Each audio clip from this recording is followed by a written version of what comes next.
Assalamu alaikum warahmatullahi wabarakatuhu. Kabajamtoota daawwattoota kiyyaa akkam jirtu?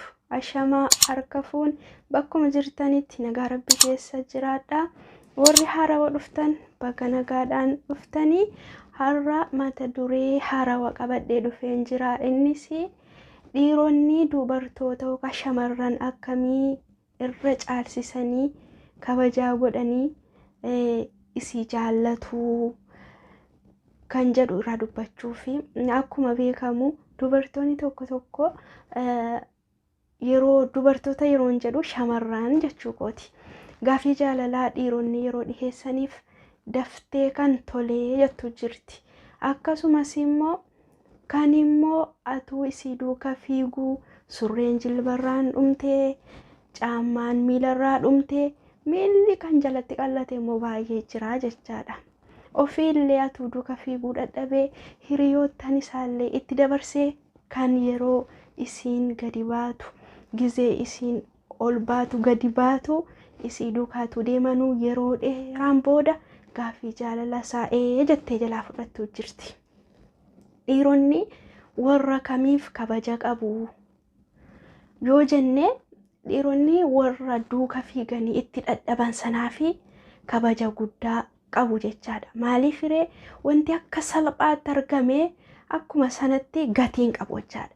Wanti immoo jabeenya amma fakkeenyaaf yaa jennu suuqa deemtanii waan rakasa tokkoo fi waan jabeenya tokko yeroo bittanu isa jabeenya sana bakka gaarii keessanii yookaan qodaa yoo ta'e jedhe hin caba jettaniiti bakka gaarii itti barbaaddu jechaadha. Waan immoo rakasa argame tokko bakkuma feetan keessani maaliif ammas bitachuun hin danda'ama waan ta'eedhaaf. Kanaaf iyyuu warri akkasitti dhufan kabaja qabu. Kana keessatti warri dubartoota yeroo dhiironni gaafii jaalalaa isiniif dhiyeessanii itti boonaatii hanga jarri isin duukaa fiiganii dadhabanii uffi jedhanutti gaafii jaalalaa jalaa'een jedhina. Maaliif ree akka gatiin keessan jabeenya ta'e qaalii waan taataniif jechaadha. Kun gorsa kooti. Yeroo ammaa akkuma beekamu dhiironni fuundura yookaan arra keessa jechaadha kan jirri ilaalaa jiranu. Akkuma beekamu qaama isii, dabbaa isii, harma isii qaama gaarii qabdi kan jedhudha malee yeroo ammaa akkuma isin beektanii namni keessoon isii gaariidha, bareedinni keessoo isii akkam kan jedhu namni ilaalaa jiru yeroo ammaa kana keessatti. Akkuma beekamu arra keessa jechaadha bareedasii qaama isiiti kan ilaalamaa jiru. Garuu kun dogonkora.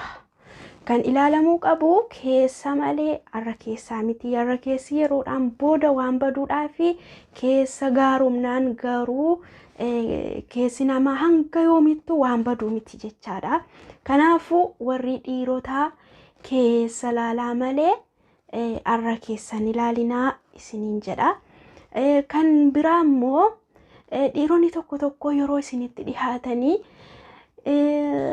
yeroo dheeraan booda ta'abanii cinqamanii isin duuka fiiganii yeroo harkatti isin galfatanii isinis jaalalaan qabamtanii jaallattanii jechaadha. Bakka of kennitanii namni kun naaf ta'a gara fuulduraatti jaarsa konkoo naaf ta'a jettanii jaalalaa yeroo isin ofirraa buutanii jaallattanii jettanii amma immoo taraasaa inni jaalala isinii wajjiniin qabu laaffisuu kan duraan bakka guddaa isiniif qabu gadi buusuu isinitti boonuu waan akkasii haala akkasiitu arraa mul'ata jechuudha. Kanaaf iyyuu isin warri dubartootaa yeroo jaallattan of qabaa. Jibbaa jechuun miti jaallataatuma keessootti of qabaa yookaan ofirraa isin mul'isinaa.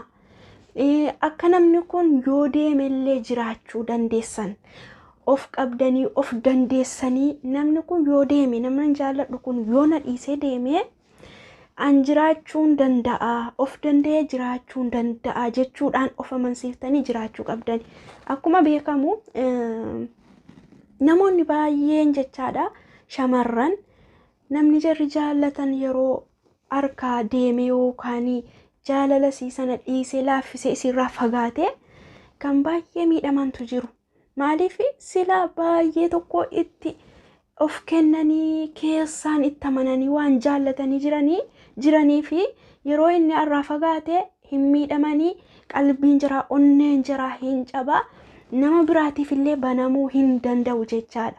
Yeroo hunda jaalala isaa darbee sanaan gaddaa jiraachuu jechuudha. Kun immoo ta'uu hin qabu. Isin qaalii waan taataniif jechaadha. Gatii keessan gadi hin buusinaa. Dhiirri tokko yoo deeme kan biraatu isinii dhufa jechaadha. Namni sun yoo deeme waan isin hin taaneef gaarii waan isiniif hin taaneef jechaadha. Rabbiin isinirraa fageesse. Atuu nama jiruu keessaniif bultii keessaniif toluu ta'ee namni kun keessanuma ta'ee hanga dhumaatti isinii wajjiniin deema. Namni sun waan isiniif hin tolleef isinirraa deeme. Rabbiin kanaaf narraa deemsisee an jiruu koo jiraachuun qaba jettanii sammuu keessan amansiiftanii haala gaariidhaan jiraachuu dandeessu jechuudha. Kanaafuu jaalala jalatti hin kufinaa. Of jajjabeessaa. Amma namoonni tokko dhiironni jechaadha. Nam tokko jaallatee dhumaaf hiriyaan jira tokko yookaan jaalallee qabaaf kan anis jaallachuun qaba. Hiriyaan kee jaalallee qaba ana kamittan jaalallee dhaba jedhee jechaadha kan jaallachuuf ka'u jira jechuudha. Kuni jaalalli isa qabeeyatu hin taane hiriyaan isaa waan jaalallee qabuuf innis jaalallee barbaadachuudhaaf yookaan jaallachuudhaaf ka'e jechuudha. Namni kun nama bultiidhaa isinii ta'uu miti. Yeroo isin immoo jaallattanii of kennitanii fi kaatanii inni immoo isinitti boonuu jalqabee isin isarraa fagaadhaa. Siireesii ta'a itti boonaa irraa xiqqoo fagaadhaati bakka keessan itti mul'isaa jechaadha.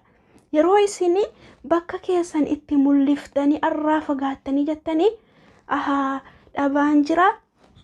Haala kan koo an akkam godhe haalli koo sirraa dhiise haalli kan koo waan sirrii ta'uu dhiiseef narraa fagaattee naman jaalladhu kana dhabaan jira yeroo jedhu ofii isaatiif yeroo isin yookaan bilbila keessan irraa cufattanii irraa fagaattanii hanga ta'e tokko jettanii ofii isaatiif isin dhiifama addaan na jalaa citee yeroo isin irraa fagaattanii yeroo isin bilbila illee jalaa kaasuu dhiiftanii ofii isaatiif isiniif bilbilee hiriyoottan isaallee bilbilchiise haala kanaan immoo isin immoo dhiiftanii nan sirraa jedhee waadaa galee walitti deebitanii akkuma duraa keessanitti yeroo deebitanuu namni kun ammallee nan dhabaa ammallee narraa fagaatti yoo isin narraa fagaatte an nan miidhama isii malee jiraachuu hin danda'u haala koo qajeelfadhee akkuma duraa sanatti deebi'ee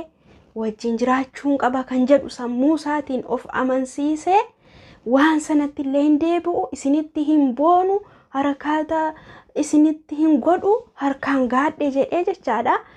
Harakaata adda addaa irratti arguu hin dandeessan. Namoonni baay'een an akkasiin seenee eegatti galtanii kaatanii gaabbii adda addaa isinitti dhagahama jechuudha. Inni garuu harkatti isin galfatee asiichi jaalalli qabee harka koo galteetti homaa bakka dhayxuun qabdu jedheeti isinitti boona jechuudha. Achiin eega itti galtanii kaatanii booda gaabbii adda addaa isinitti dhagahama. Akka gaabbiin kun isinitti hin dhagahamneef khalaas isinis of dandeessanii itti boontanii jechaadha. Isa malee illee jiraachuu akka dandeessan itti mul'istanii gaafa isin irraa fagaattanii itti boontanii jettanii inni illee isin kadhate ofitti isin deebise sana booda haala isaa sirreeffate haala gaariidhaan waliin deemtan jechaadha. Kanaafiyyuu isin jaallanne jettanii jaalala jalatti hin kufina abadan. Jaalala isin dhiira jaallattan sana yookaan jaalallee keessan jaallattan sana yeroo isin irratti baree jedhee isinitti boona. Kanaafiyyuu bakka keessan bakka guddaa kaa'atii hin kufinaa jechaadha. Of danda'atii jaalalaan waliin deema. Kan immoo takka immoo haala akkasii kana deddeebisee yeroo isin illee irraa fagaattanii jettanii deebi'ee illee hammas yeroo isinitti deebitan haaluma duraan agarsiisaa jiru jechaadha. Harkaata adda addaa isinitti boonuu waan akkasii yoo deddeebisee isinitti mul'isa ta'e namni kun bultiidhaaf isiniif hin ta'u jechaadha. Isin irraa fagaachuu qabdan waan bultii keessan gara fuulduraatti isiniif hin taane yeroo keessan fixuun qabdan. Duuka cinqamuun qabdan. Maaliif biddeena nama quufsu eelee irratti beekanii jedhan. Nama kana yeroo itti deddeebitanii yeroo tokkoof yeroo lamaaf carraa yeroo sadii kennitanii fi namni kun waan hin sirroofne yoo ta'e yeroo keessa waan fixaniif hin qabdanu carraa gara biraa fayyadamtanii nama sana dhiisuu qabdan jechuudha. Of amansiiftanii namni kun naan ta'u kan naaf ta'u bakka biraa jira jettanii ofsaan nama siniif ta'u eeggachuu qabdu malee nama tokko jaallattanii jalatti kuftanii hanga jiruu keessan dhabdanitti hanga sammuu keessan dhabdanitti jala hin deemnaa jechuudha. Jaallachuun akkuma jirutti ta'e jaalala eenyu wal jaallata garuu jaalala sanarraa hafuu qabdanii. Namoonni baay'een jaalala dhugaa kan nama jaallatan muraasa waan ta'aniif faayidaa irratti kan hundaa'udha irra caalaanii. Kanaaf iyyuu of eeggataa deemaa. Irra caalaa akkuma beekamu warra shamarraniiti jechaadha kan miidhamanu. Keessattuu warri biyya Arabaa jiran kun hin sobamu yeroo baay'ee. Kanaafuu jajjabaadhaa, isin qaaliidha, isin jechuun warqiidha. Shamarran biyya keessaa ta'e kan biyya biraa jirtu hundarra warri biyya Arabaa jirtan dahabasin. Kanaaf iyyuu bakka hin taanetti hin kufinaa, yeroo keessan waan hin taanetti hin fixinaa. Khalaas namni yeroo tokkoof dogongoruu danda'a. Dogongora isaarraa immoo baratee sirraa'uu qaba jechuudha. Kana caalallee isinittiin baay'isoo obboleeyyan kiyya. Isin immoo yaada keessan waan isinitti fakkaatu koomentii jalatti naa barreessaa. Baay'ee isin jaalladha, baay'ee isin kabaja. Bakkuma jirtanitti nagaa Rabbii keessa jiraadha. Nagaatti.